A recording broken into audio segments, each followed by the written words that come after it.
The cost of my new life was my old one. Hi, I'm James. I'm a grateful, recovering addict and alcoholic. I stream here 9 p.m. Eastern Time, weekdays, on addiction recovery and everything in between, my experience, what strength I can offer, and what hope I hope to convey to you. Tonight, I'll be talking about how my new life, which I am so grateful for, cost me my old life, which I don't miss much. The cost of my new life is and was my old one. I say is because it's a daily reprieve, living a new life and paying for it with your old one. New ideas and thus old ideas and thus old emotions and thus old behaviors creep in daily. Why? Because I'm me. I have formed neural pathways for 43 years. Nobody's fault except America's. Pathways like, if you put your mind to it, you can achieve it. Willpower is a good thing. These were taught to me in grade school in America. It is my opinion that America got a little carried away with, commercialism. Corporate America is a thing. We got a little carried away with it. We wanted to be king of the world when it came to capitalism, commercialism. And therefore, in grade school, they taught us, if we try hard enough, we can be anything we put our mind to. Well, this was proven wrong to me because the alcoholic cannot put his mind to quitting alcohol. Being sober is not something you can put your mind to. Alcoholism is a disease, among other diseases, that is a disease of the mind, and a sick mind cannot fix a sick mind. A sick will cannot fix a sick will. So, in order to attain a new life, which I desperately wanted in the depths of my active addiction, I wanted, could not do without a new way of life, or I would be in prison or dead. So I needed a new way of thinking. I needed a paradigm shift in the way that I perceived the world. I needed new behaviors. And I was sick and tired of being sick and tired. So I was ready to give it up. Did it happen right away? No. When I was 18, I decided I was probably an alcoholic. I'm now 43, and just 8 months ago, I finally got it. My ideas, my thinking, my best opinions, my hardest arguments were the problem, and still continue to be if I do not practice honesty, open-mindedness, and willingness in recovery. These are principles of my chosen conduit for recovery from alcoholism is Alcoholics Anonymous. There is a set of steps and a set of principles that is suggested to live by. Well, that's good, because my set of principles was all jacked up. I got mine from heavy metal music and rap music. I got my principles from the streets, and they weren't pretty streets either. Growing up, I grew up in places that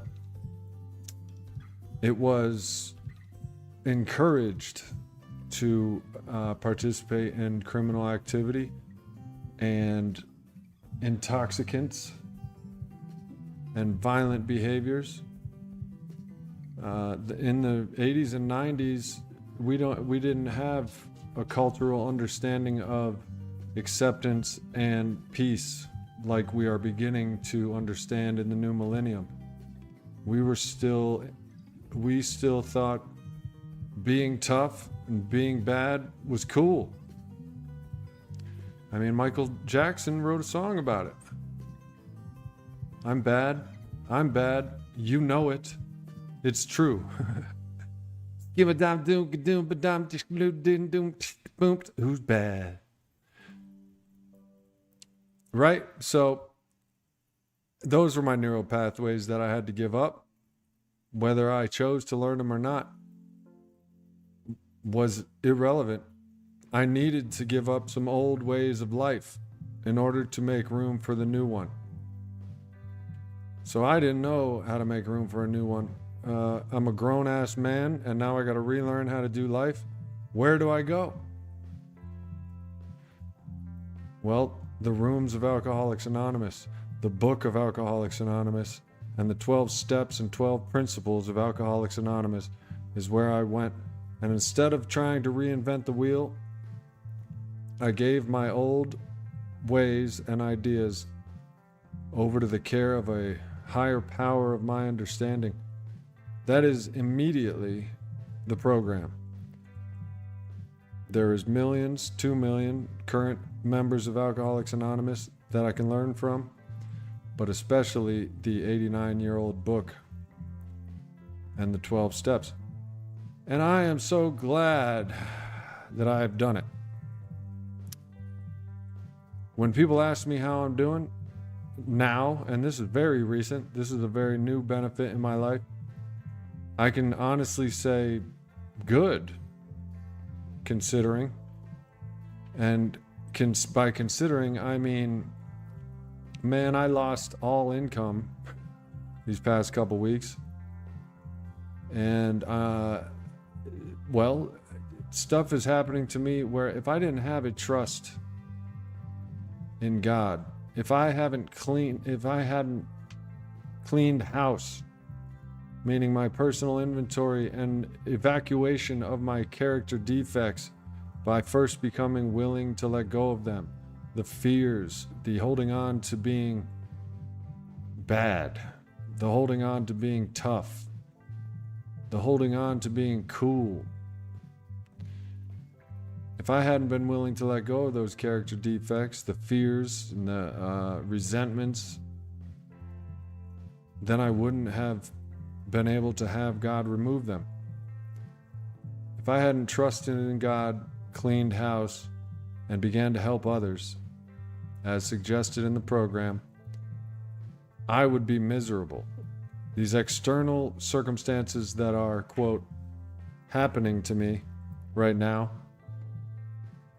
the difficulties with employment, the high prices in America right now. What's up, Shades? How are you now? Yeah, well, crap happens, Shades. That's my point here, is that I'm saying this is incredible, this new way of life. I have given up resenting the world for treating me badly, because I've given up the delusion that I'm the center of the world, and the world should act the way I want it to. Sure, unjustifiable things happen to us, but like is said on shirts and bumper stickers around the world, shit happens. And if you think about it, that's a wise piece of wisdom. Stuff does happen. Who among us has not had stuff happen? So now I fully understand, and with practice and reminding, I continue to understand, and I know peace and serenity because it is clear to me that it isn't the world. It isn't what's happening around me that matters. It's how I respond to it internally. And that will keep me away from a drink, number one. To drink for this alcoholic is to die. So number one, if I don't react harshly, if I accept the world, if I let go of my old ideas of retaliation, rebellion, and rambunctiousness, if I am only willing to let go of those and begin to practice to let them go and usher in new ways of life, new ideas, to me at least, these are old ideas. These are ancient ideas. To master your perception of what is going on externally is an ancient spiritual philosophy. I received this lesson via Alcoholics Anonymous. Live life on life's terms. Trust in God. It is what it is.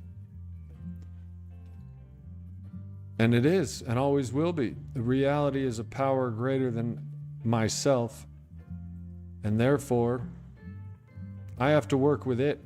It doesn't work with me. I don't know if the rest of the world is like this. I'm guessing some places are, but America especially, or at least in the decades that I was raised, we're conditioned to think that we deserve stuff. We're entitled to stuff. If we don't have this, we're not right. If we don't have that, we're not right. My neighbor has it, why don't I have it?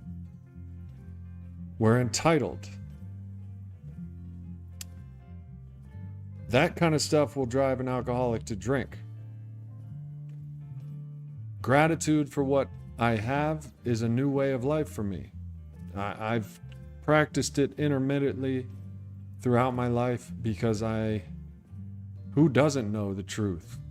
Who here hasn't heard practice an attitude of gratitude? We've heard it our entire lives. We have to give up our resistance to it. We have to give up that voice in our head that says, man, that's so cliche. I saw that on a bumper sticker. Well, that voice will block you off from happiness.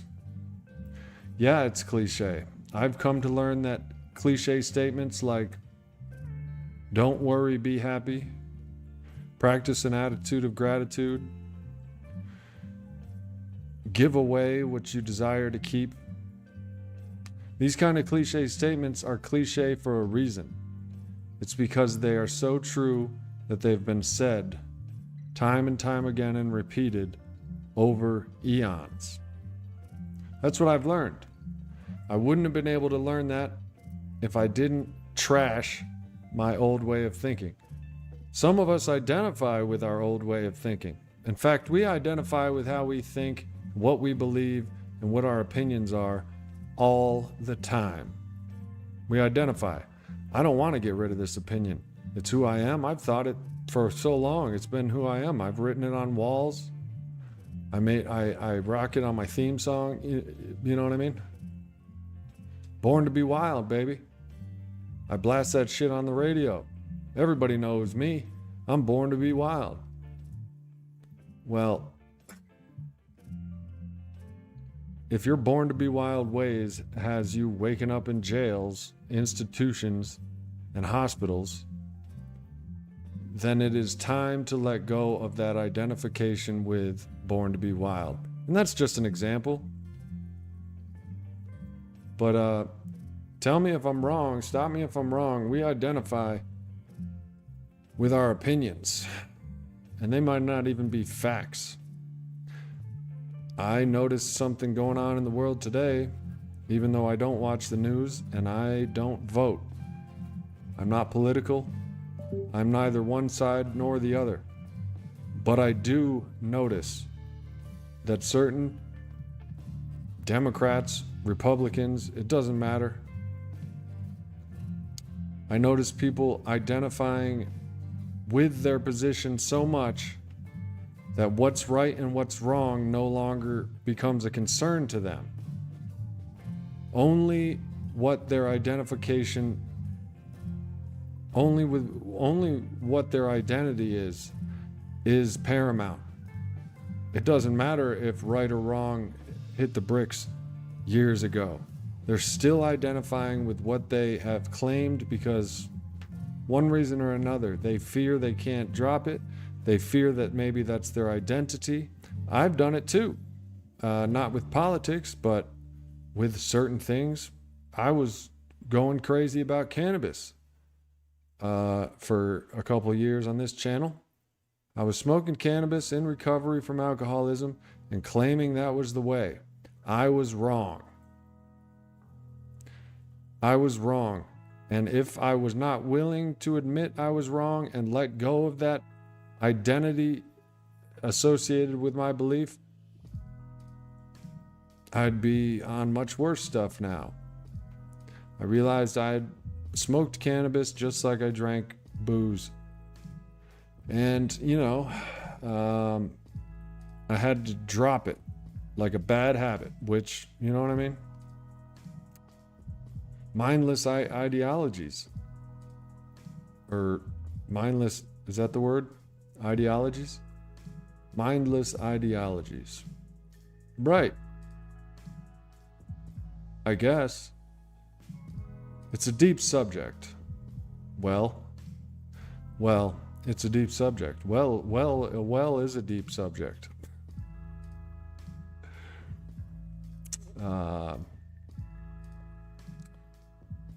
So it's in the program of Alcoholics Anonymous, which has become my code.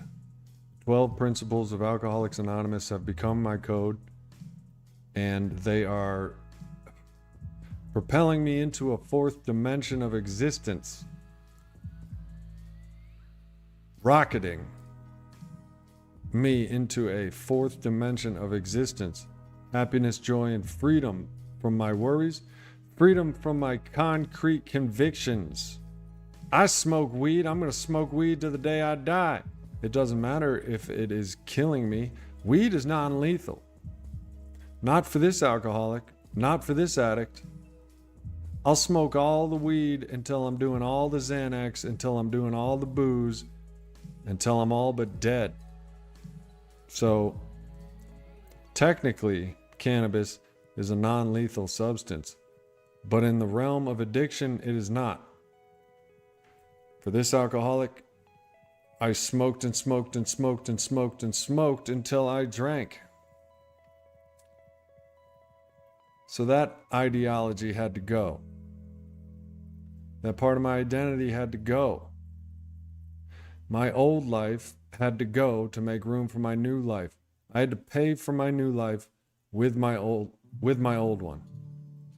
The cost of my new life is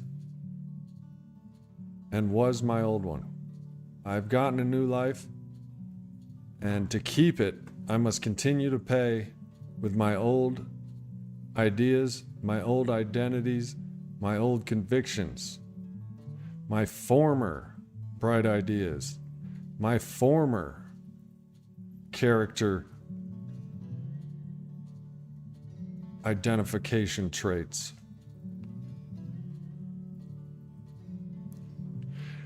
This concept is easy to grasp if you think about how we used to, as children, I used to identify with, I love dinosaurs. And I still love dinosaurs, but I totally identified with it back then. I'm the dinosaur kid. I'm the dinosaur guy.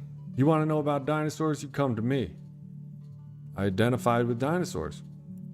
We grow through the phase. We let it go. The importance of it, at least. Then there was a sharks phase. Then there was a reptiles and amphibians phase. In my adult years, I've had phases like I've played the guitar, never put it down. I've had phases of landscaping passions, but we grow in and out of them. If we're not willing to let them go, we burn out. I had phases in my teenage years of fist fighting. If I wasn't willing to let it go, I'd have cauliflower ears and all beat up, and Hey, what's up, Taj Coffee? So yes, the simple concept of paying for a new way of life with your old one, I don't know, I hope I'm making myself clear. It's, it's a... There you go. I used to be a fisherman. Almost gotten into hunting. Little did I know I would have hated killing animals. I don't even like keeping those 3 fish in a tank because I'm worried that I don't have the power to provide them with the life and the water quality that will make them comfortable. It's on me. So I used to fish, and now I don't want to fish because I don't believe a word man says. If they say fish have a high threshold to pain, they don't mind getting yanked out of their atmosphere by a razor sharp hook in their lip. It's just a fish. I don't believe a word you say, man. All I know is that fish thought it was eating something, and then it's in a fight for its life, hooked to something by its lip and yanked out of its atmosphere. That's like if aliens were floating around on a bass boat of a spacecraft just outside of Earth, and they cast a hook with like $100 bill on it, and you go to grab that $100 bill and it hooks you through the lip, and you're in a fight for your life while you get pulled out of the Earth's atmosphere. Then you're in space where you can't breathe. And the aliens are going, he doesn't mind. They don't know shit about pain. They don't know nothing. That's how aliens talk. So anyway, I know now that I don't fish. I know now that I don't hunt. I know now that I don't trust mankind, humans, because none of us really know what we're talking about. We just have opinions. And I'm very excited for the times to come for me, because I'm dropping opinions. And that makes room for a whole lot of facts, a whole lot of knowledge, and a whole lot of wisdom. And I'm stoked. I'm stoked on how open my mind is, and I didn't get that motivation or idea to have an open mind from myself. I got it from accepting ideas and suggestions of Alcoholics Anonymous. Be honest, be open-minded, and be willing to do new ways of life. And I still get stuck. I've been invited to go whitewater rafting or on a rafting down a river this Saturday.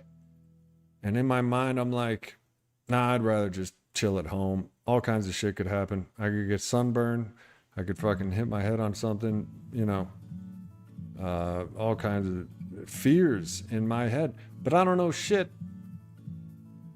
And I have to just ignore those fears, which are super hard because they're in my own voice.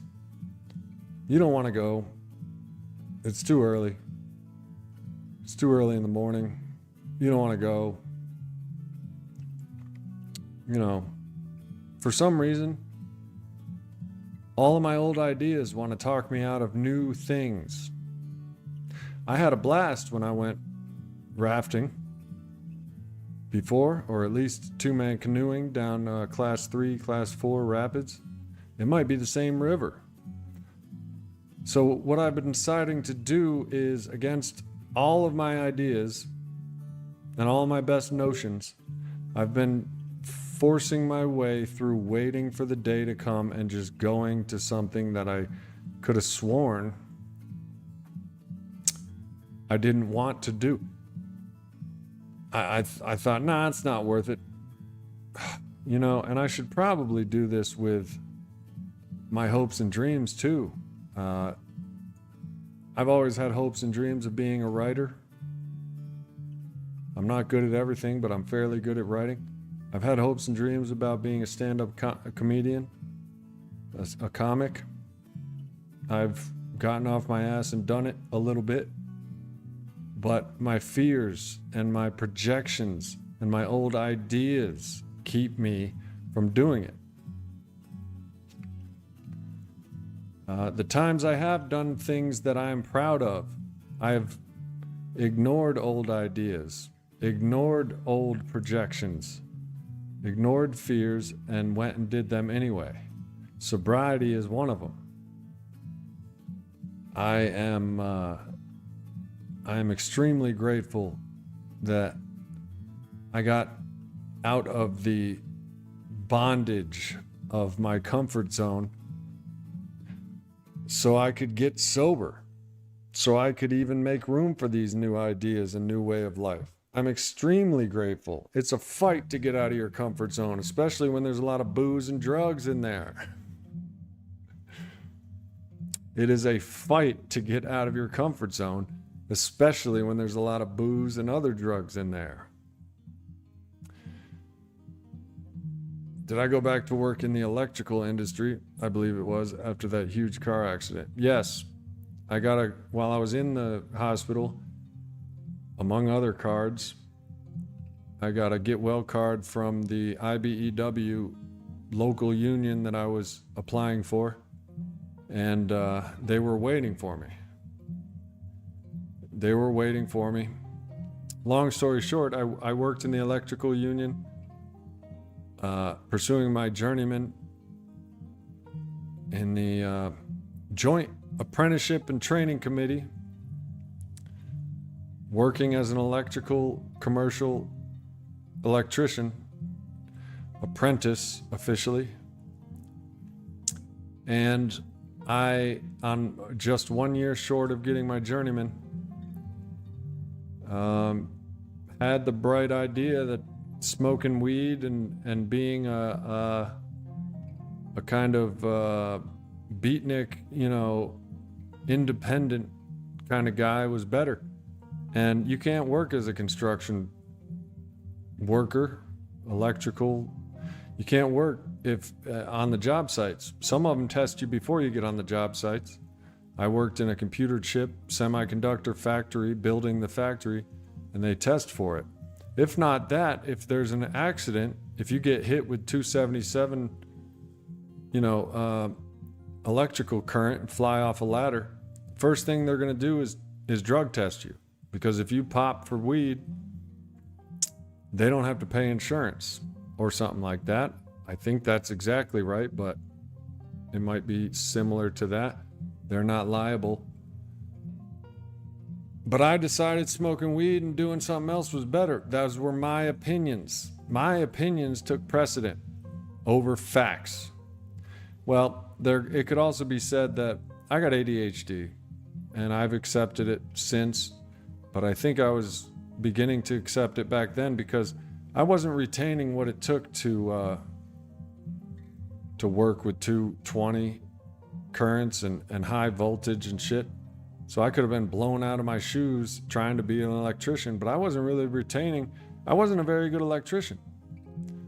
I don't know how many of you guys know this, but being an electrician takes a lot more smarts than just it's not just construction workers get a bad rap as being just run-of-the-mill, less than intelligent, you know what I'm saying, just grunts.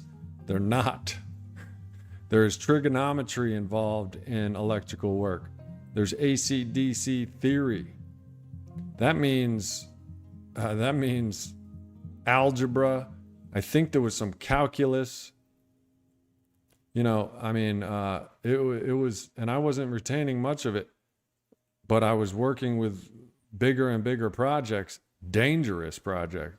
They showed us an OSHA video of a guy working on an electrical cabinet. Then out of nowhere, there's just a huge flash. And when the flash and the smoke clears, there are his boots on the floor, but he's nowhere to be found. Dude was blown out of his boots, killed.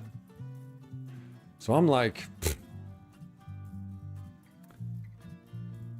anyway, I have electrical experience, but I haven't retained much. I have ADHD. It's a real learning disability. For a while, I didn't really claim it because it sounds like an excuse, but it is not. I had to accept it for myself that ADHD is a real thing and there is somewhat effective treatment for it, but it's a lifelong thing. There's no cure. And I'm going to forever be, at a disadvantage when it comes to learning certain things. It's an individualized, ADHD, attention deficit disorder. It's an individualized disorder, meaning everybody's is kind of different. It's a spectrum. But long story short, I don't do electrical work anymore because for a guy with an ADHD like mine, it's kind of dangerous. You might say, James, you seem to have your shit together. You can complete sentences and you're articulate and shit. Well, ADHD doesn't mean you're stupid. And it doesn't mean for me, I'll tell you what it means for me. It means I went to school for 8 hours twice a month while I was working on the job, and the school consisted of AC/DC theory, and I was always the last one taking the test. Always. There was a classroom full of 20 electrical students. I was always the last one taking the test. I asked questions like, well, what about ground to air lightning? And my teacher, being a seasoned electrician, was like, don't worry about it. You know what I'm saying? We're talking about, whatever electricians talk about. I was never really one of them, so I don't know. Can't remember. But I wanted to talk about lightning. I had questions like, why does current flow negative to positive? Which nobody could really answer. That's because we weren't concerned with it. They weren't concerned with it. It just does.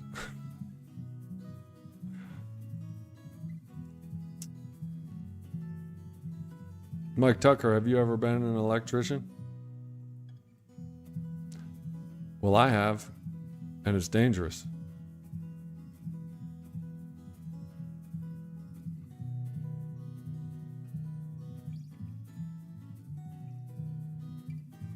Not all electrical is dangerous, but industrial commercial electrical, I mean, you may not work with something dangerous one day, but you may work with something dangerous later on that week.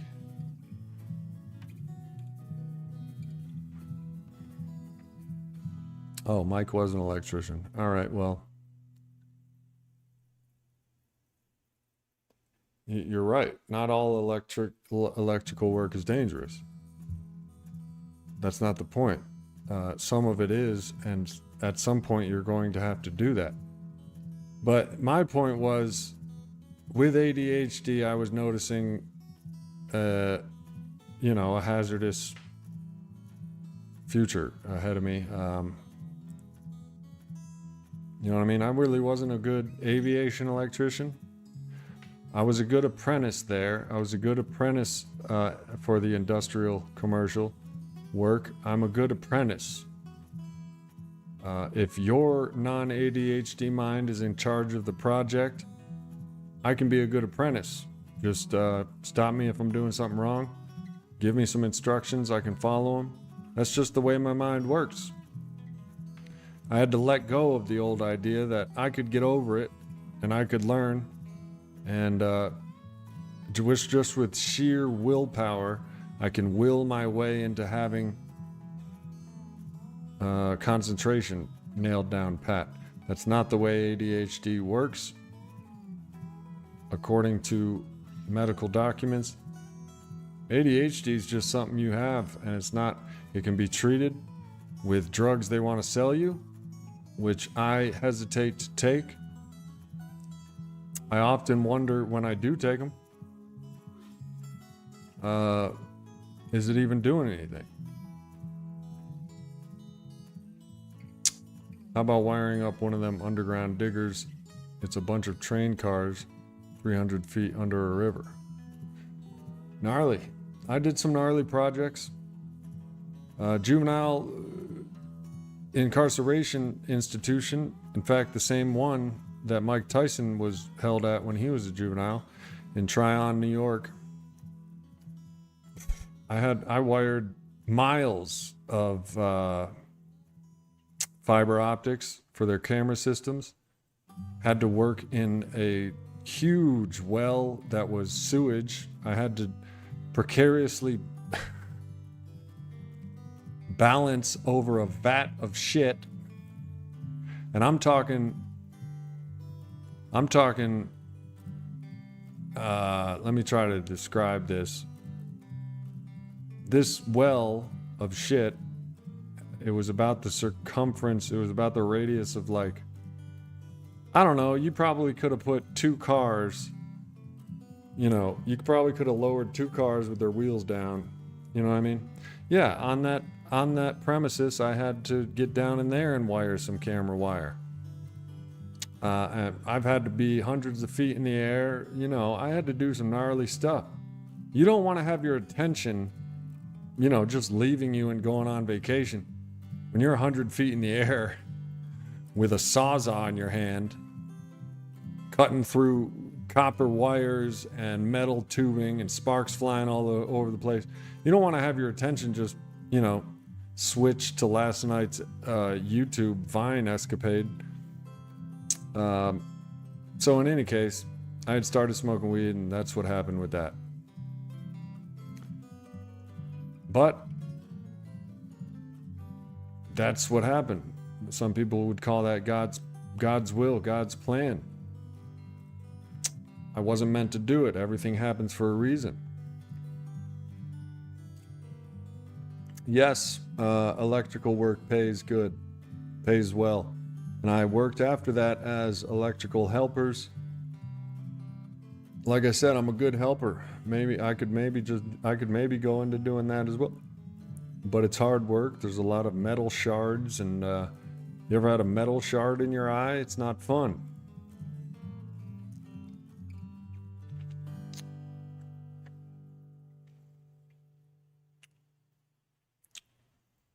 Master electricians, journeymen.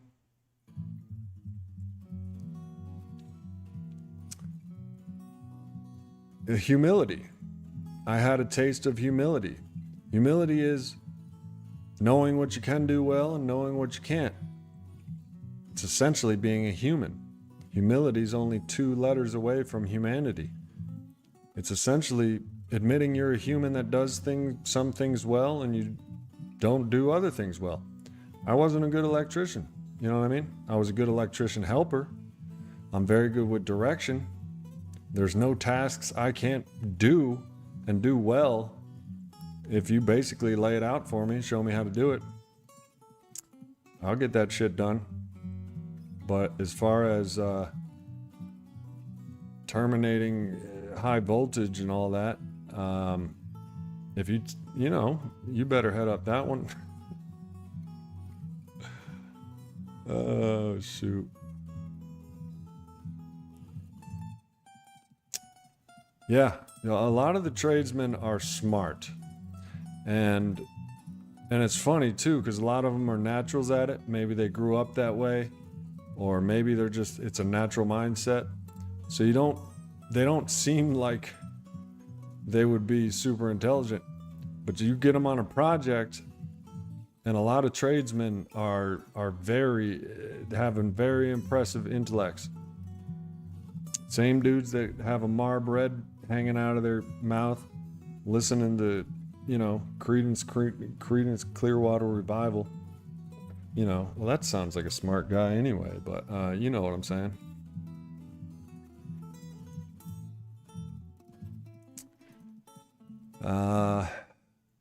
This channel, I had to, I essentially am I'm letting go of the dream to be a YouTuber and get super paid for it, and making room for what I'm good at, helping people that need to hear some experience on recovering from alcoholism and this, that, and the other thing.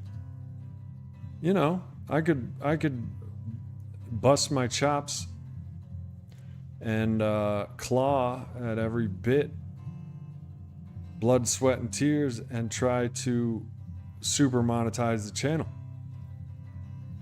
But nowadays you got AI and you got Mr. Beast. I saw one of Mr. Beast's videos pass by my feed the other day. It was like a week old. It already had like 31 million views. You know what I'm saying? Like, all right, hey, humility dictates that maybe I'm not gonna, you know what I'm saying? But what I am good at doing, and this might be ADHD as well. My point is, my old way of thinking, and is what we're taught, is if you put your will and your mind to it, you can achieve it. This may be true to an extent, but there is a very important question to ask yourself. At what cost am I about to do this? For example, any one of us, female or male, could at this moment dedicate our life to bare knuckle boxing tournaments and competition and start either right now or 4:30 in the morning tomorrow training and beginning to learn how to fight in a bare knuckle boxing world tournament. And we could dedicate our lives to it. And with blood, sweat, and tears, we would no doubt with practice get pretty good at it. But our mental stamina, our physical deterioration would constantly be nagging at us. And that is where the question, at what costs, comes in. Sure, being a YouTuber 5 years ago when I started it, I said, you know what, I'm gonna put my mind to it and I'm gonna do it. And I'm not stopping until I can pay my bills and maybe even live very well with it. But reality changed. Reality, my ADHD, and the fact that I have a niche on this channel that is more, I profit more from helping people. I profit more from being helped by your experience and sharing mine than I do monetarily. And, 30K subs is pretty stellar. And I get complimented on it all the time and people think it's impressive. I just applied for the post office and I stopped beating around the bush and I said, you know what? I have a comprehensive knowledge of public relations and IT skills and financial management and marketing because of my current self-employment job of managing content creation on the video hosting site YouTube. And I put it on my application and I said, you know what? They want a lot of places of employment. They want you to be working somewhere when you apply. And I said, you know what? I'm not, I put what really is going on. I manage a YouTube channel, and there's a lot to it. And I came somewhere in the middle. I didn't degrade it, and I didn't inflate it. I just said what it is. Customer service, public relations, and now they're asking for more information. Now I'm finding out that I am I may get the job.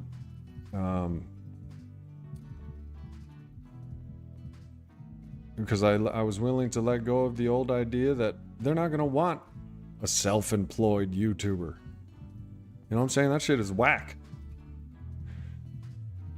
But what do I know? That's what got me sober. What do I know? about sobriety? What do I know about God and the higher power? What do I know about Alcoholics Anonymous? Nothing. So how the hell was I making all these opinions on it?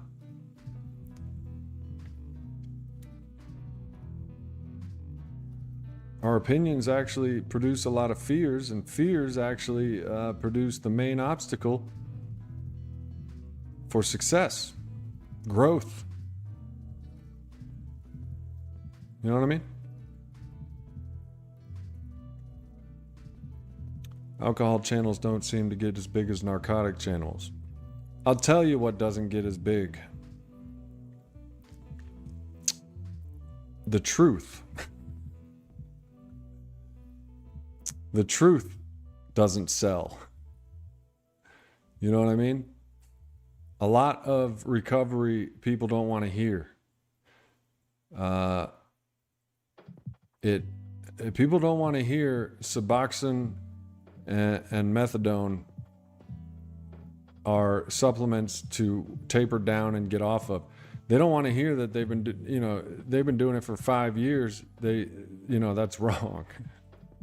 They don't want to hear a medicine can't cure medicine addiction. They don't want to hear that. They don't want to hear that their ideas are wrong. They need to accept and open their mind to some new ideas. They don't want to hear that they have to, I didn't want to hear I got to get rid of my own ideas. I didn't want to hear it. I had to be beaten down to a state of humility.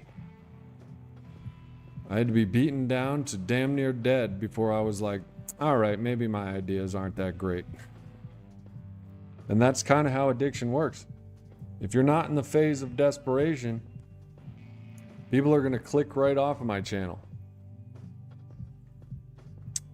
And I kind of think that works for me like this. The people that stay are people that are open-minded. They're in a phase of their recovery that they can accept some of these concepts, and therefore they're willing to grow. But yeah, people don't like the truth.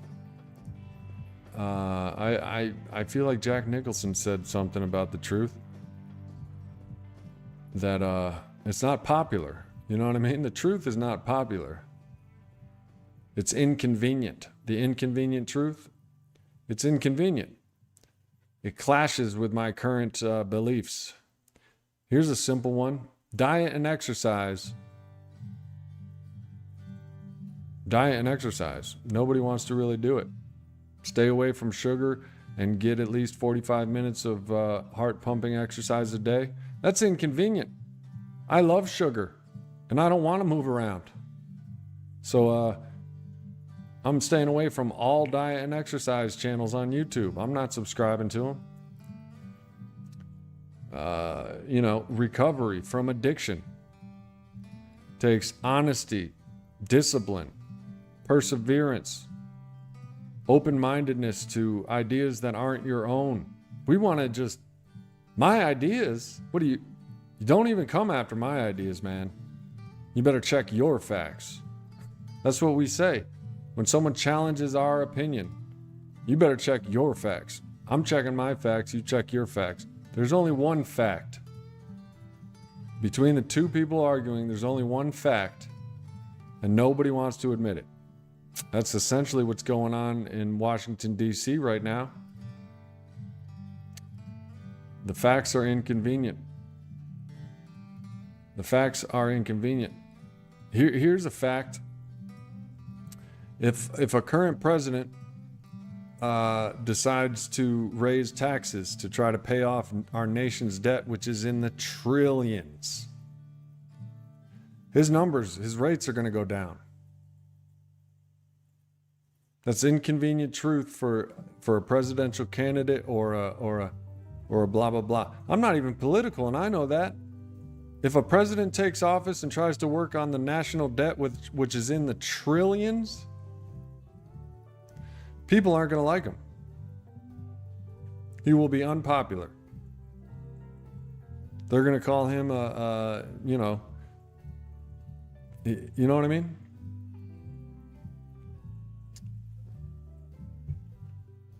Of course a nation's debt can't be paid off. It's in the trillions.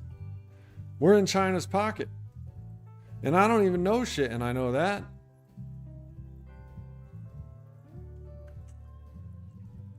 We are essentially in China's pocket, to my understanding. China owns us. And I don't know shit, and I can still see that China's is pretty much going to be, or is. I think America has been lying to itself and us this whole time. We're the greatest nation in the world. I don't think that's true. I think they've been lying to us. I pledge allegiance to the flag. Man, we should have been pledging allegiance to honesty, the whole truth and nothing but the truth.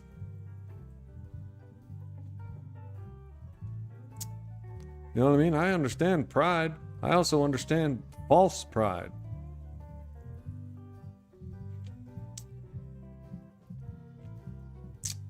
Anyway, that's an example of inconvenient truth. So, and I stick to the truth like glue. I always have, as much as I can. I know everyone lies, little lies. To maybe I'll spray some Febreze and lie about how much the dump I just took stinks. You know what I mean? Clothing is a lie. Humans, we're the liars of the planet. We wear clothing. We literally lie to each other and say we're not naked right now. You know what I mean?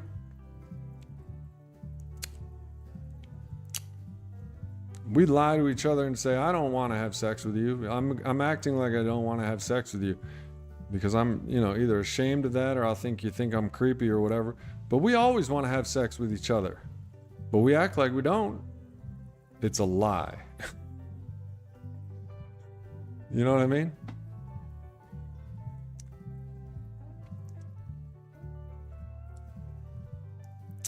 But I stick to the whole truth and nothing but the truth. So I don't really... It's kind of a shame that the truth hurts our feelings.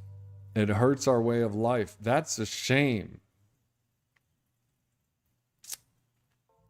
I've always wanted to be a nudist. I've always wanted to go streaking and shit.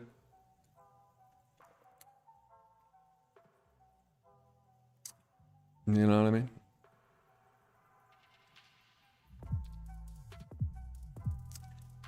Kevin W. Perfume was invented for hookers originally. Cover up their stench. Oof.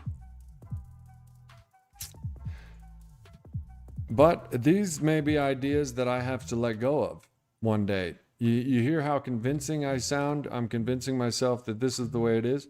I may have to let go of it. I used to say women are the best liars. They wear makeup, breast implants, high heels to lie about their height. However, there's another perspective. Birds, especially in the animal kingdom, males are the flamboyant one. Just look at the peacock. It's a cock, number one, which is a male pigeon or whatever. And look at what he's doing. He's saying, I'm the biggest and most beautiful tail you've ever heard. But he's telling the truth. He's got the big, beautiful tail. So people, we got to wear clothes to show off. We got to buy cars to show off. We got to buy jewelry, all kinds of stuff. We can't just walk around naked and just be like, I diet and exercise the most, and here's my body, and here's how I'm going to reproduce, and these are my genes. I promise you some genes of offspring that will diet and exercise. And so essentially we're promising genes of offspring that's just going to buy pretty things to fix themselves up and just put on this front. That's why the living by the principles has been getting me a lot of attention. I don't rock shiny things anymore. I don't memorize the words to rap songs and say, look at how cool I am. I promise to give you offspring that are going to be this cool. I'm practicing values, honesty, principles. And there is some nature in the attraction there. That means my offspring will practice these principles. They will have a tendency to be honest, courageous. They will have a tendency to be perseverant. They will have a tendency to wonder about spiritual things, to service others, to instill hope, to have integrity. I'm not just wearing a shirt that says integrity. I'm rocking integrity. And that's a secondhand benefit of changing your old ideas. America wants us to believe that if we drive the new Tesla, we're going to get laid because men and women, whoever you want to attract, is going to think, hey, that guy's got attractive traits. He can buy a big Tesla. And therefore, his children will be able to buy Teslas. That's what America wants you to think.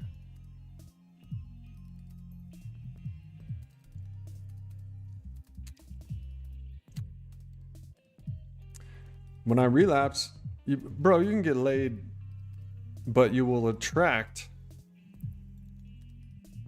what you're putting out.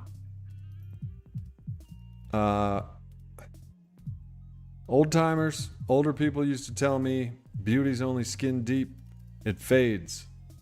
Physical attraction, sex, isn't the most important thing. My ideas blocked me off to that inconvenient truth. I didn't believe it. Sure, in my 20s, sure, people in their teens and 20s, well, this might not even be true, but it seems like people in their 20s, physical attraction is pinnacle. You get into your 30s and 40s and values starts coming through.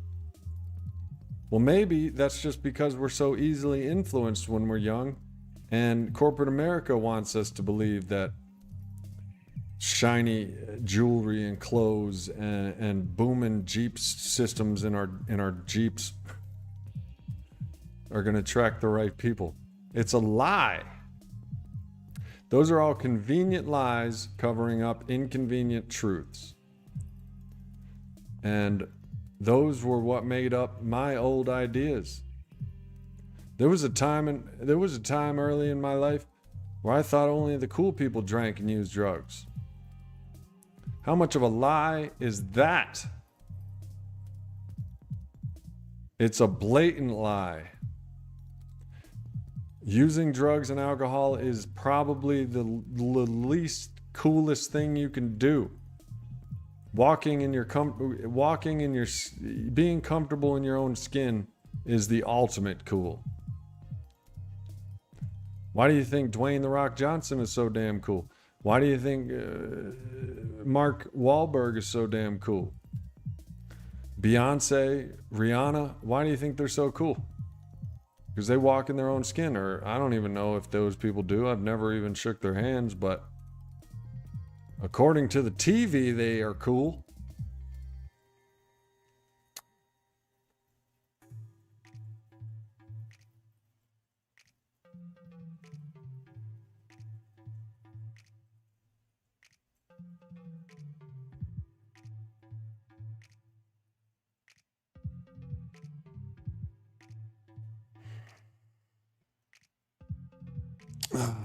And bro, I'm not having, I mean, whatever. I don't care if it's personal or not. I can't tell you everything. But let me just tell you something. I'm not after sex right now. I'm not after companionship. I'm after being a good person. And I have faith that's going to bring me all the sex in the world, and that's why I'm doing it. False. I do have faith that being open to learning how to be a good person, having new values, will attract those same values in a sexual and romantic companion. But I also know that it can't be up to me, really. It's in God's will, reality, whatever you want to call it. But when I take the wheel, I literally crash and wrap my Ford Explorer around a tree.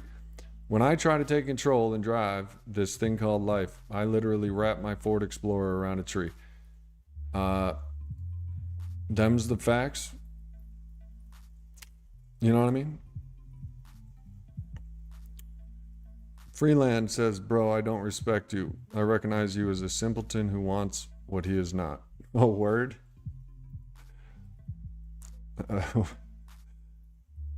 How's that?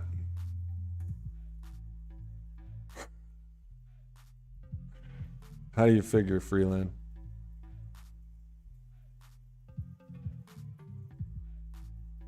I'm sincerely curious. How do you figure I'm a simpleton who wants what I am not? Very simply. Okay.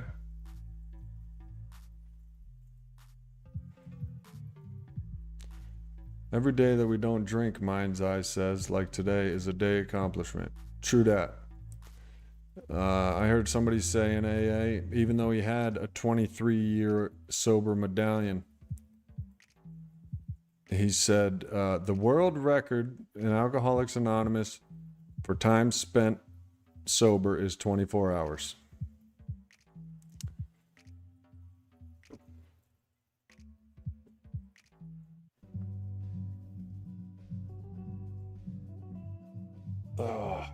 Freeland, where'd you go? Explain. Explain how I'm a simpleton who wants what I am not. Do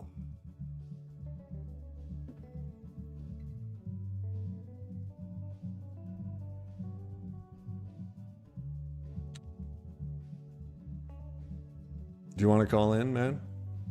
Do you want to call in? I'll put the phone number right up on the screen and you can call in. Freeland. You don't have the balls to call in because you know you're wrong. That's my statement. Oh, okay, I'll give you the phone number right now.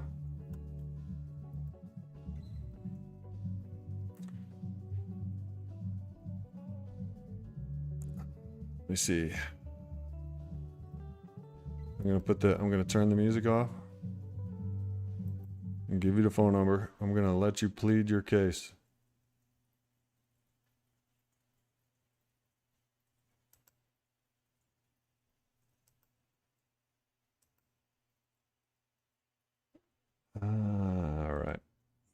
All right, here it comes. I'm gonna copy and paste this phone number. You're gonna call in.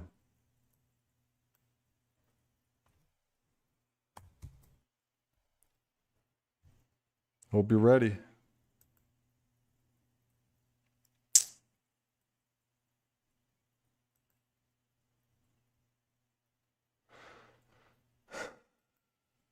All right, here's the phone number.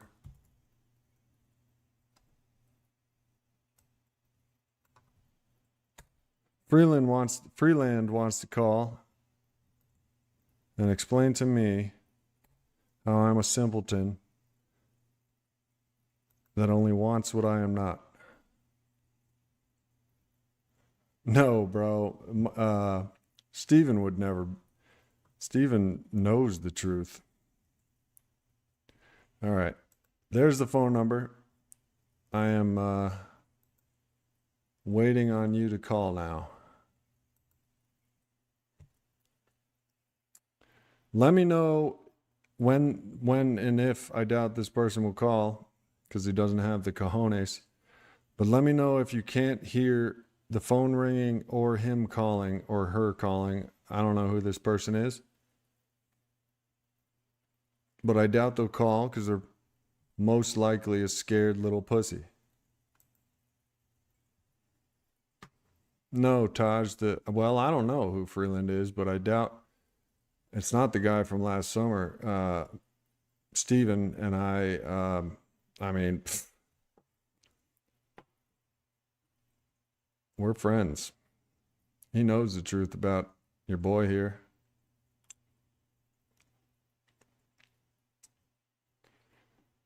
All right, Freeland.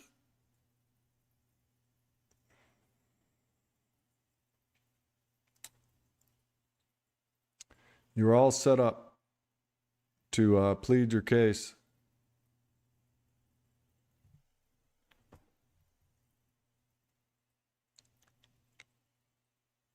All you got to do is call that number.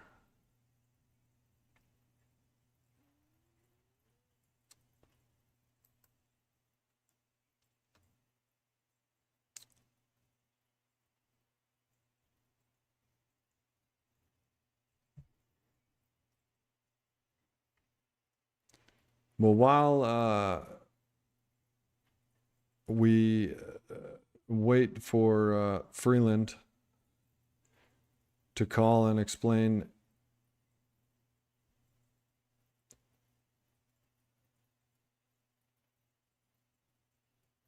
himself or herself. Oh, here we go. Can y'all hear that? Hello? Call from Freeland, hot boy, Ryan. To accept, press 1. To send a voicemail, press 2. What up, Freeland? My friend, I see you had a couple of questions. Why don't we pertain to them? Okay. Why do you think, wait. Yeah, gather yourself, my friend. I'm here.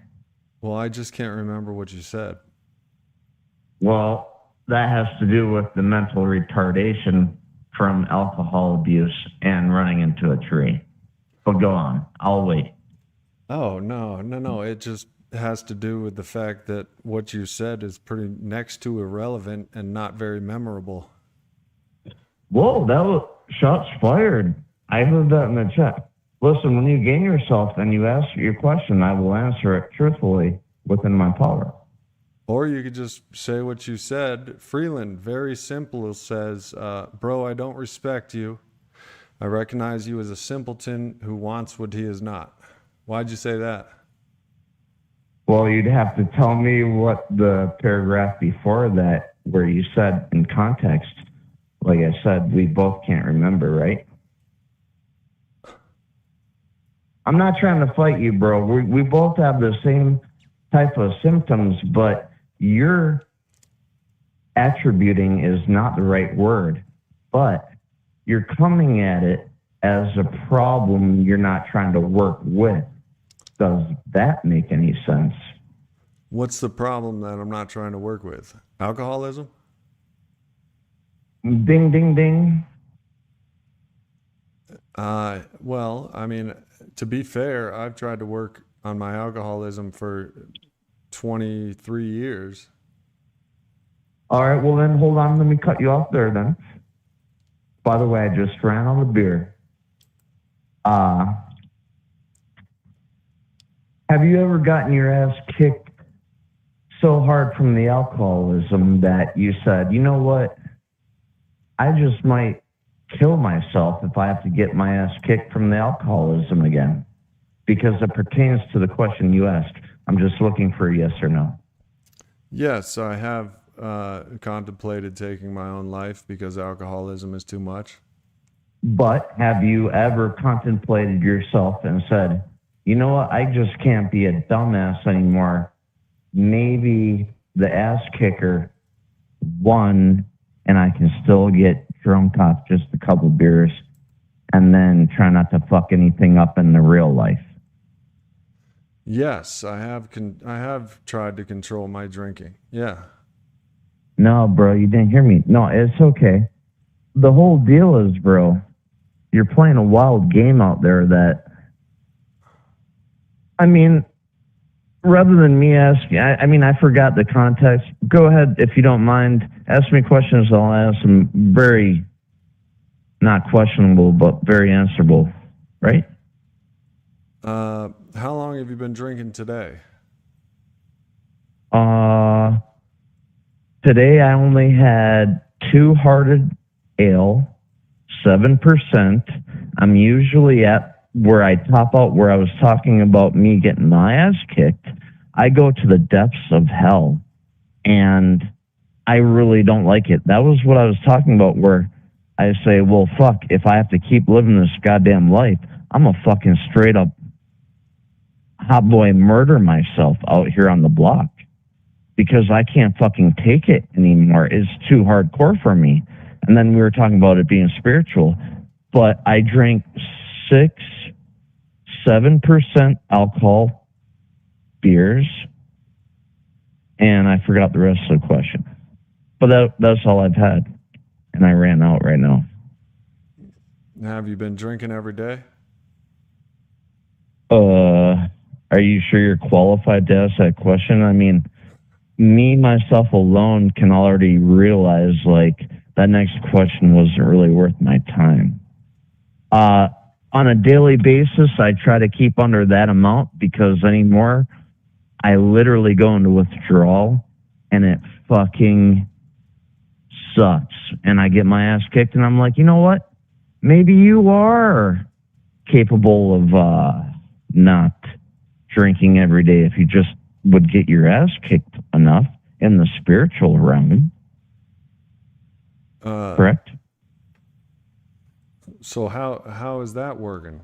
How's that working out? How long have you been trying? Well, it's been working out pretty good. I mean, like, I don't dare kick my ass anymore, because dude, fuck. It was really bad. I mean, like, I have a shoulder condition. It pulls my goddamn shit where I can't breathe. I have to fucking, and I mean, hours of it after that, and I'm not kidding. Like, you couldn't pay me enough money, but yet I was dumb enough to fucking drink. No. And then I say to you, oh, hold on. I'm not finished. But then, as you and me will both agree, where I'm trying to answer the question is that, you know, like, there actually comes a point where you just can't kick your ass anymore. Like, you're fucking done with it, you know what I mean? Well, I was going to say you're not dumb. It just sounds like you're an alcoholic. Oh, I thought you were going to say it sounded very intelligent.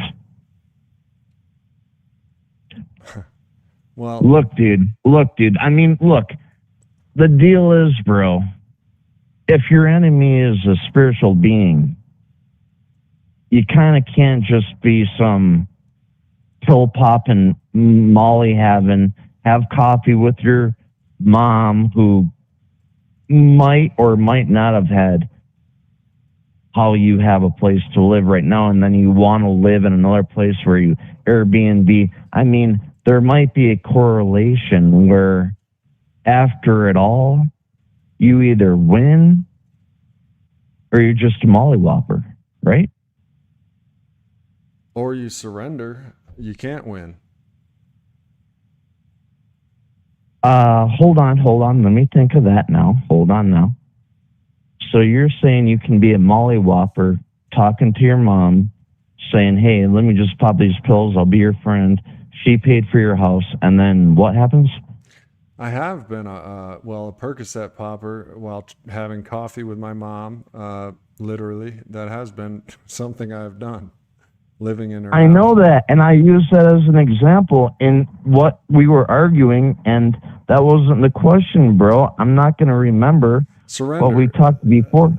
Surrender. Okay, surrender. Your own ideas and bright. But that's what I'm. Okay, you know what? You're right on the right track. Maybe Okay, not I, but could you possibly not conceive, but perhaps? I'm horrible with words. What is something when you like grandeur, try to think of something? Elaborate. Horrible example. No, far off. But what I will tell you, same thing you were saying, would you ever be able to conceive, not talking about your mom, but how that path of thought could be any way wrong and will gain you no ground and end you up like a mama's boy. Which path of thought? Dude, I don't remember whatever we were talking about, bro.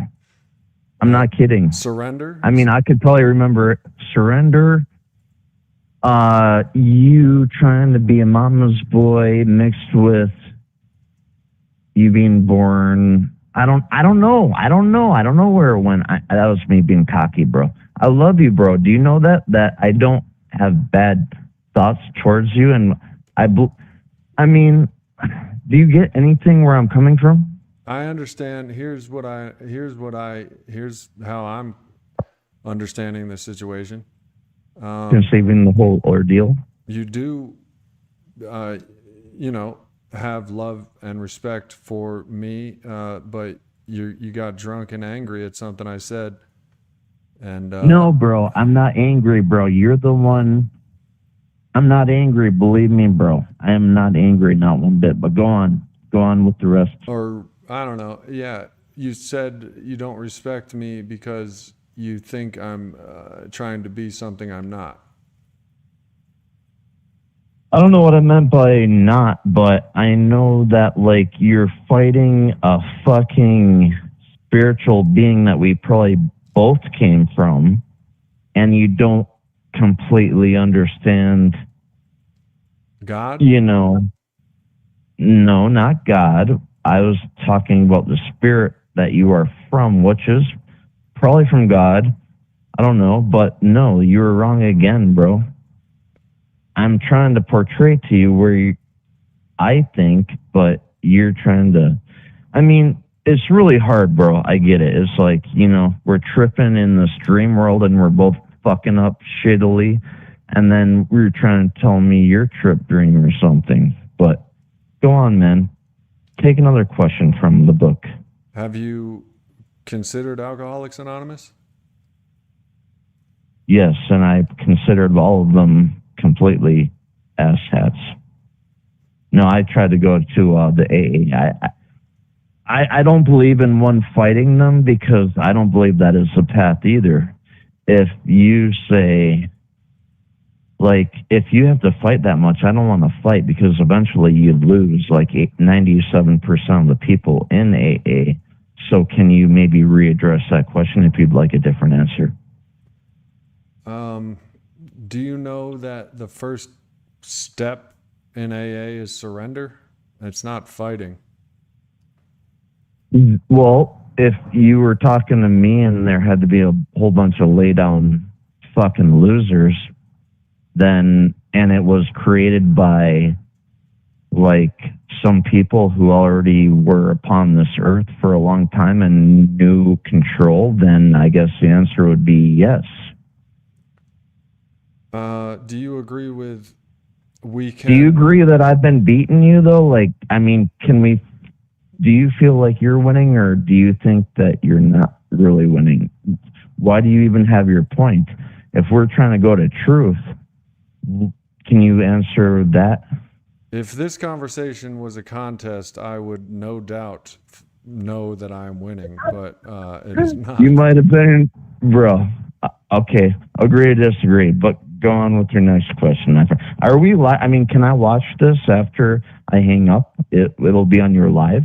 You're not going to want to. Why not? Because, well... I've been getting beat by you for this whole time. Well, you've been beating yourself up, really. I won't deny that, but you have not been beating me. I haven't been fighting with you. What have you been doing? Arguing with me? I've been asking you questions, like one. And I've been answering them. Do you agree with this? We can control our drinking, or we can enjoy our drinking, but never... I believe that came from the big book, and you might want to look into where the big book came from. I believe I know a lot more than you about the big book. And why are you... Okay, hold on, man. Playa, I'm in a world where I can't fucking win. I'm not mad at you. Why are you mad at me for... I'm not. Having like a thought. No, really. No, I feel that. I'm trying to watch. Like I told you, I had a few beers. Shit pops off. And I don't mean it. Yeah, But yeah, I know. dude, at least admit when I can feel the overtones of fucking horse. Like, I'm not trying to say you're wrong, you're right, but don't come at me with an agitated view when I literally have love for you, bro. I'm not trying to fight and beat you. So can you respond to that? I'm not trying to fight or beat you either. Well, then why do you have fucking agitated overtones in your fucking tone of voice? Well, I'm sorry if that's the way it came off. Let me try to. It didn't just come off, bro. It came from you. I have no doubt if I were to bet money that I know more about AA than you do. Okay, well, I'm not going to bet that you do know. I don't know if you consider me knowing more like it's full of shit, then maybe it would have to become on your perspective, but I don't want to argue that anyway. So where else do you want to go? Would you take... bro, look, dude, you're in a spiritual battle, okay? The whole thing with me, okay, let's just change this course right here. I'm talking about like, do I know if I'm right or wrong? No, I'd like to think I am right, but I see a lot of people fall off and they fucking get dragged off to the hell spirit world where they don't fucking come back. No, I don't know if they do come back or not. But what I am seeing a lot from you right now is the inability to like know that. I don't know, man. Do you know where I'm coming from? I forgot again. I mean, I kind of know I could be brought back, but I mean, can you help me a little bit? I can, but you have to be open to the fact. And I have to, AA will help me. I'm talking about just, look, dude, I'm the one that talked First about of all, this you have to listen to other people's ideas and not interrupt them and just keep talking. That's one thing that will help you. I know, but I felt like you were going off on a tangent where I didn't need to like follow. But real quick, and I will let you talk. I'm the guy who said you should not be a zookeeper for the animals. And I was vegetarian for a couple of years. I don't tit milk sheep. I just kill them. And I am listening right now. And then we're going to go on your trail and I will answer whatever you want to have answered if you don't mind going right now. The way, so ignorance might seem like a dirty word, but it just means that you don't know what you are talking about. And well, I actually use that word ignorance towards black people. Well, ignorance in this case means I know more about this topic than you do. I don't doubt that you know more about the Blue Book, bro. Right. So, as far as perspectives go, would you value someone who doesn't know about a topic or someone who does know about a topic? Do you want the honest answer, very completely placed, is that if you knew the Blue Book was full of shit, you would not spend and waste your time in a fucking horribly set up type of deal. And I would actually put more credibility on the guy who was able to see that before you wasted all of your time. Did that answer? I mean, for real, let's just talk, dude. I know it'll probably piss you off. Can you hear me? It's not. It's not pissing me off. Well, you asked me that I was pissed off. I'm not. I'm having a good time, bro. Okay. We can agree to disagree, and I'm not going to get butthurt, but before I feel you did. The topic of this stream is letting go of ideas that aren't good for you and making rooms for ideas that are. Okay, well then how can an idea contrived from people that knew it will destroy and have 97% fuck up rate? And you're referring to Alcoholics Anonymous? I thought you were the same. The Blue Book and Alcoholics Anonymous are the same, right? 97% fuck up rate. Is that what you're claiming? Yes. Well, you know what, dude? It's pretty fucking high. I mean, is that where you're gonna put your foot in the ground and like totally fight me on everything? I mean, is that where we First of stop all, right here? the Go ahead. the fuck up rate for alcoholism is more like 79%. That's alcoholism. That's that rate represents people that don't get it. Recovery. So Second the of all, 20. there's Wait, wait, there's 2 wait. million I'm gonna. recovering alcoholics in AA.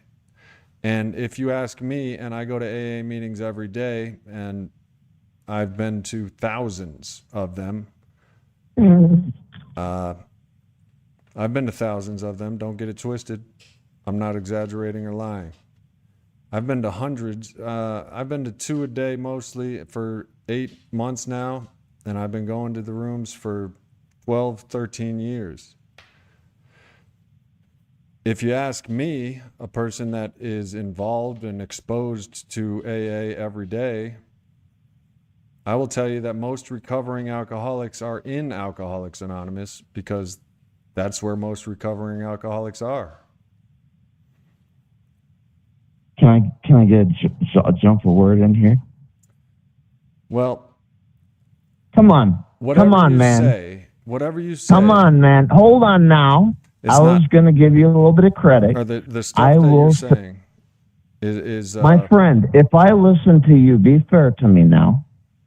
well, you're not listening. You haven't been I listening did. this I entire fucking time. shut my mouth and I listened to you. Do you mind if I just. Dude, see, that's what I'm talking about. We're fighting the same thing, but then you're fighting me too. If we work together and hear other people's opinions, we're not really fighting each other. Can you say something so I know you're still there? Yeah. Okay. When you're saying, I will give you credit from me being a fair person, I am not saying that alcoholism is an easy thing. And the 97% that repeated being an offender towards Christ. No, I'm joking. I mean, I don't even know if I believe that, bro. I'm just saying that, like, yeah, no matter what it is, you're going to have a bad rate. And if you said it was like 79, you know, I'm not going to use that one above you, bro. Like, what you need to realize is, bro, I am a friend, not foe, my friend. You understand me? Ryan, do you hear me now? Well, yes. However, there is something in the big book. It says, talk to a man when he's sober, not when he's drunk, because it's futile, it's pointless. And I would tend to agree with that right now. That's only because, I'll tell you why that is. Because my arguments were too good. And, you know, like, you couldn't compute them. You just said, well, I'm afraid of being influenced by alcohol to understand why I would say that, because intelligence comes within it. And, you know, that's a fear thing, bro. So can we agree, meet halfway kind of on there? No, because what you're saying, why not? When you talk, it proves my point. That's what's going on right now. I believe I'm more full of love, and I really have. What you're angry is at the demon influence when, for real, I mean, dude, look, I don't have the answer for all you people or myself, you or me or other people. I do.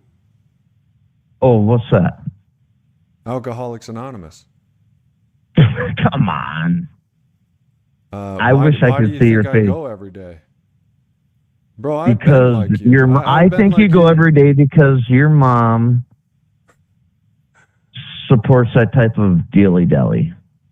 And my mom's dead, bro. Has been since 2016. Is that why you inherited the place you live? No, she has nothing to do with where I live. Okay, if you don't mind me asking, I was trying to be a prick there, but how did you acquire your money? I'm not trying to rob you or anything. Please don't, because you'll be I'm not going to. disappointed.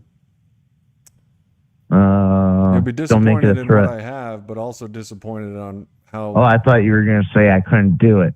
No, I'm joking. Bro, come on, man. I mean, bro, I know you you and can't me do are it. human. Like, I think I don't know, where were you going? What were you trying to gather up? Okay, so how did you pay for your house? Like, you're doing a zoo work before you had friends, you got put a kind of coma, and I have then nothing to prove to you, but I don't need anything to be proved. I'm not asking for the Do you truth. want Why answers is or do the you truth? just want to talk? I have been working on my credit since I was in the Navy in 2002 to 2006. I've been working on my credit. I held an 800 or more credit score until I bought this house in 2016. From building automobiles and doing other various jobs, including electrical work, with a credit score. I don't know if you're familiar with this, but you can get a loan for a house. It's called a mortgage. No, I don't lay down to the credit, bro. I'm a free hot boy. I live in a tent, but go on. So, but anyway, man, thanks for calling in. I'm going to have Hey, to let you man. go. Hey, bro. I'm glad to be part of the stream, bro, even though you sucked. But I mean, I have love for you, bro. But bye. All right, bye. Oh, shit. Well, that was, I forgot his name already. Interesting. So we're gonna wrap it up right now, but that was a demonstration of how old ideas and being stuck to your beliefs, no matter how absurd, can keep you in a state of drunkenness. Yeah, I think that was a pretty good demonstration of having a closed mind, insisting that you're right, no matter how absurd, can keep you in a state of ignorance. It sucks, to be honest. I've been there. It's not something I would take pleasure in. You know, there's no winning. There's no winning. In AA, we have a moment of silence for still suffering alcoholics like that. And it's basically people that just won't let go of their own ideas. And in Alcoholics Anonymous, we keep seats open for people because you know what? When we're beaten down enough, we have to let go of those ideas, or we will hold on to them until we drown. That's where the title "Drop the Rock" for that book came from. Drop the rock, or you'll drown. That's what letting go of your old ideas are. So, from what I could tell, Freeland was identifying so much with his position that, as far as he's concerned, he'll never consider AA to be anything other than bullshit. That I know from where I stand.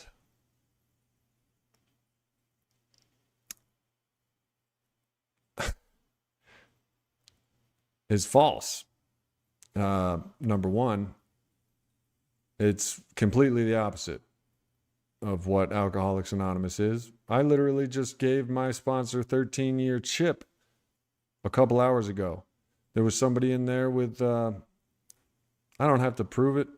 AA is 89 years old. There's 2 million members strong. If you ask me, if I get to the gates, St. Peter, God looks at me and he's just like, do you think AA was really all that? And I'd say, yeah, I believe recovering alcoholics, the majority of us, if not the great majority of us, are in the rooms of Alcoholics Anonymous. And I think God would be like, yeah, That's what I see too. And like I said, I go every day, and for 12, 15 years, I don't know, I've gone to AA all around the States.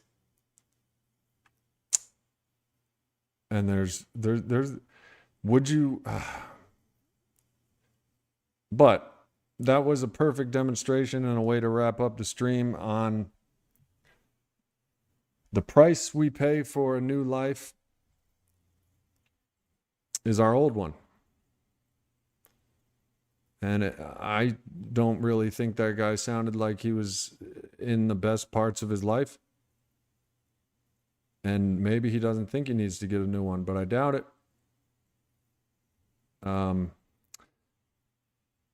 But that's how I've been. That's how a lot of us have been about our ideas and our opinions and our arguments.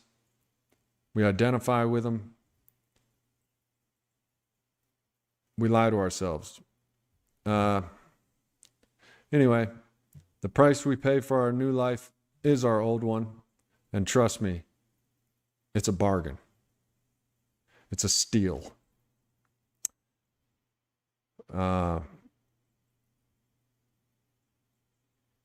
So thank you, Mind's Eye, Tony G, Michael. I hope you're doing all well out there, Michael. And drop the rock. Some of these opinions, some of these ideas, some of these resistance to the truth, it's a rock. Drop it or you'll drown. Pay for your freedom with that rock. And I think that's about it. Tomorrow's Friday. I'll see you 9 p.m. Eastern Time tomorrow night with a whole new topic on addiction recovery. And thanks for joining me. And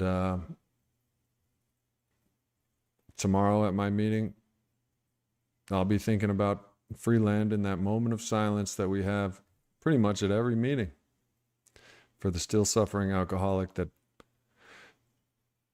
is not willing to admit some things. All right, y'all. I'll see you tomorrow at 9 p.m.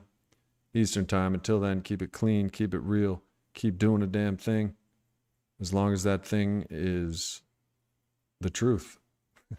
Peace.